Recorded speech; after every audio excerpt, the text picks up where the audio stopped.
I've decided that I have to say something beyond that, knowing that observations of mine in tonight's program will again irritate the Murdoch media, especially Queensland's own Courier Mail, which would be better called the Craven Mail because all bullies are cowards. The Craven warrants a special mention for its pompous self-regard and gutter tactics. Its decent journalists must find it unsettling to work alongside rabid gossip mongers and an editor who has made the paper an object of derision for thinking Queenslanders by virtue of its debased tabloid standards and blatant pro-government and anti-intellectual bias. A compulsion to harm someone whom you've never met because you dislike his opinions but can't rebut them suggests a disturbing pathology. Last Saturday's edition of the Craven contained another rambling smear under the heading "Fitzgerald failures hit nerve." The simple purpose of that inane statement under the heading "Fitzgerald failures hit nerve" was to highlight the key slur, Fitzgerald failures. The turgid content of the article includes a favourite Murdoch media theme, its self-perceived superiority, plus a truly momentous revelation of my failure by an acquaintance of Queensland's recently appointed, totally unsuitable Chief Justice.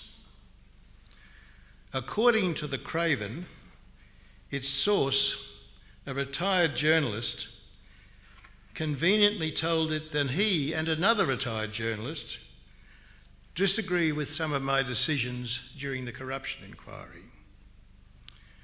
When my attention was drawn to this, for I don't read the Courier Mail, the Craven, it felt, to adopt former Prime Minister Paul Keating's graphic phrase, like being flogged with a wet lettuce.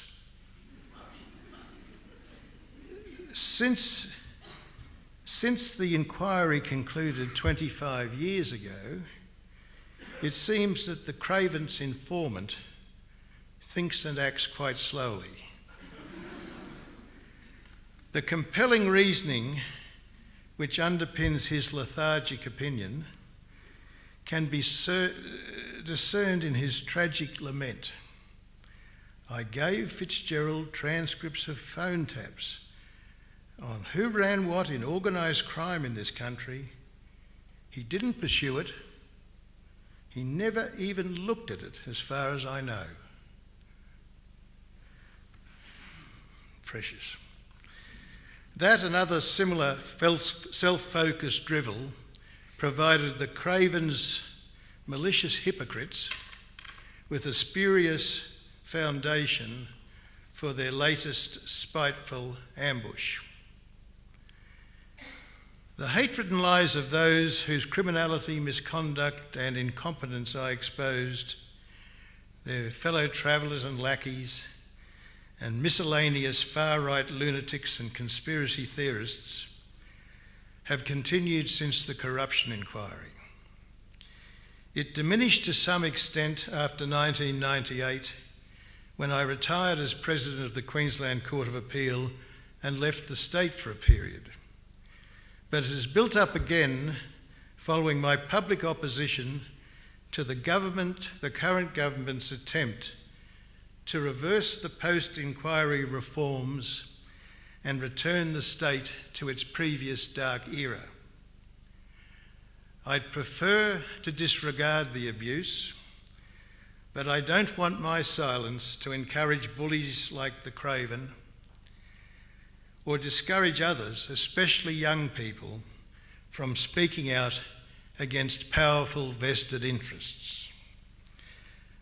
The Craven's strident partisanship provides a useful reminder to any who might be interested that any possibility of effective democracy will be lost if we allow ourselves to be intimidated and silenced by reactionary, self-interested politicians and media riffraff. I feel better now.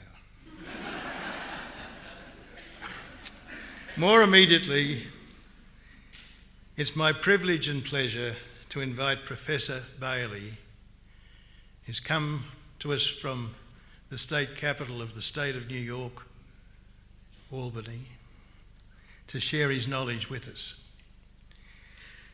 He has possibly already noticed differences between life in Brisbane and New York.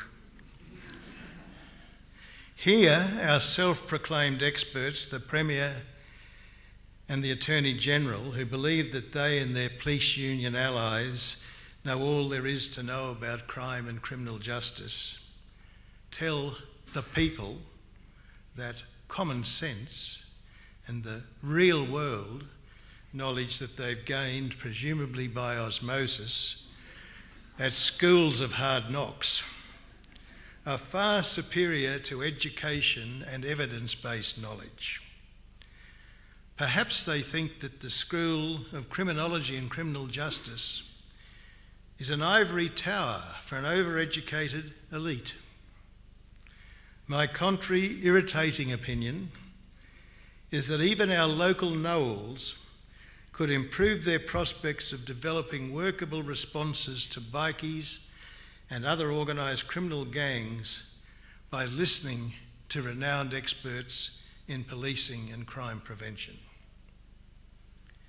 Your learning and experience, Professor Bailey, are briefly summarised in the program. I've taken too much time. I notice that the crowd is restless. They're waiting to hear from you. Thank you for coming here and sharing your insights with us.